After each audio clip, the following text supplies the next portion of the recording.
বরিশালের কাশীপুর এলাকায় হাতিম মিরা দিঘিতে রোববার সকালে হাত মুখ পরিষ্কার করতে যায় অষ্টম শ্রেণীর এক শিক্ষার্থী। এ সময় ভাসমান অবস্থায় মরা মাছ ভেবে লাঠি দিয়ে টান দিলে দেখতে পায় মানুষের একটি পা। বিষয়টি এলাকায় চাঞ্চল্যের সৃষ্টি হয়। খবর পেয়ে পুলিশ ও ফায়ার সার্ভিসের ডুবুরি দল ওই দিঘিসহ পাশের আরও একটি পুকুরে অভিযান চালায়। উদ্ধার হয় হাত পা সহ শরীরের মোট 5টি অংশ।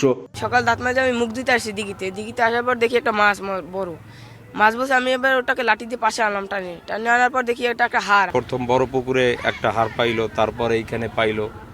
এটা এলাকায় একটা আতঙ্ক বিরাজ করতেছে। পরিকল্পিতভাবে হত্যা করে শরীরের খণ্ডিত অংশ পলিথিনের ব্যাগে নির্জন পুকুর ও দিঘিতে ফেলেছে অপরাধীরা, ধারণা পুলিশের। বডির অংশ পাওয়া যায়নি বা চেহারাও পাওয়া যায়নি, বিধায় আমরা বয়স বা পরিচয় শনাক্ত করতে পারিনি। বাহির থেকে কেউ টুকরা টুকরা করে এই নির্জন স্থানে ফেলে দিয়ে গেছে বলে ধারণা করা হচ্ছে। তাই এই বিষয়ে আমরা একাধিক টিম কাজ করতেছি, কোথা থেকে আসছে এবং নাম শনাক্ত করার চেষ্টা করতেছি। পুকুরটাকে সার্চ করে ভিকটিমের কোনো আলামত পাওয়া যায়নি। সন্ধ্যার পর নির্জন থাকে হাতিম মিরা দিঘির আশপাশের এলাকা। রোববার বিকেল পর্যন্ত ওই এলাকায় কোনো নিখুঁত সংবাদ না থাকলেও সিসি ক্যামেরার ফুটেজ দেখে বিষয়টি শনাক্তের চেষ্টা চলছে জানায় পুলিশ।